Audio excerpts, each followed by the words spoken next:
স্মরণকালের ভয়াবহ বন্যা দেখছে ফেনী কুমিল্লা অঞ্চলের মানুষ।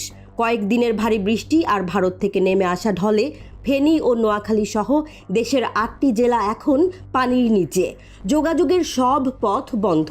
হঠাৎ এমন প্রবল মাত্রার বন্যা মোকাবিলায় প্রস্তুতি নেওয়া কঠিন হয়ে উঠেছে।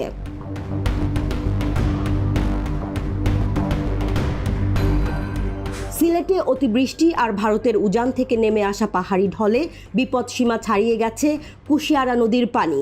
অমলশীল, শেওলা, ফেসুগঞ্জ ও শেরপুর পয়েন্টে পানি বিপদসীমা পেরিয়ে গেছে। ভারত থেকে ধেয়ে আসা পাহাড়ি ঢল অব্যাহত। তার প্রভাবে সুরমা নদীর পানিও বিপদসীমা ছুঁয়ে ফেলেছে প্রায়। অন্যান্য নদীর পানিও বেড়ে চলেছে।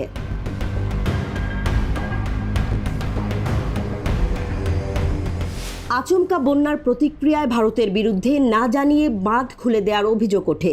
বিভিন্ন সংবাদ মাধ্যম ও সামাজিক যোগাযোগ মাধ্যমে এমন আচরণের প্রতিক্রিয়ায় তীব্র নিন্দা প্রকাশ এখনও চলছে। অভিযোগের সত্যতা মেলে একটি ভারতীয় সংবাদ মাধ্যমে বাংলাদেশের বন্যা পরিস্থিতিকে কটাক্ষ করে প্রকাশিত সংবাদ থেকে, কিন্তু অভিযোগ প্রত্যাখ্যান করেছে ভারত সরকার।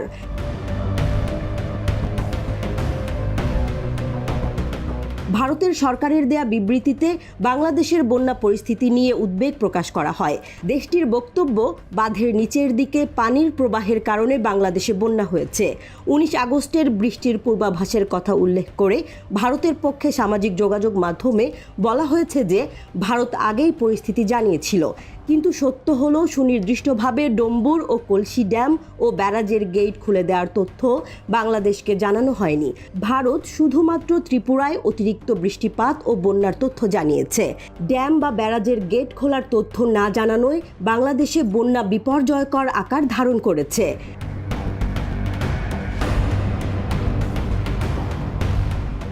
আত্রাই বা পুনর্ভবা নদীর অববাহিকার দিনাজপুর বা ঠাকুরগাঁওয়ে অতিবৃষ্টি বা বন্যা হলে বাংলাদেশের পক্ষ থেকে ভারতকে সতর্ক করা হয়।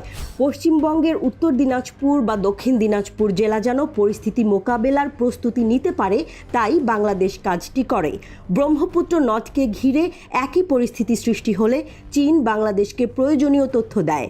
অভিন্ন নদী অববাহিকায় বৃষ্টিপাত ও বন্যার তথ্য পরস্পরকে জানানোর জন্য দুই দেশের সাথেই বাংলাদেশ এমন তথ্য আদান প্রদানে চুক্তি করে রেখেছে।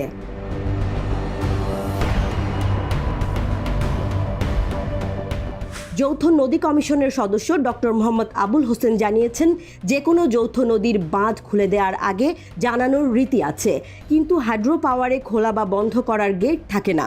জলবিদ্যুৎ উৎপাদনের লেক পরিপূর্ণ হয়ে গেলে তা থেকে পানি নিজে থেকেই উপচে পড়ে।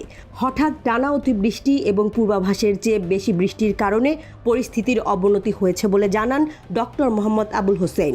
মুহুরীর কলসি ব্যারাজের মতো ক্ষেত্রে গেট খোলার বিষয়টি আসে, কারণ ব্যারাজে গেট থাকে।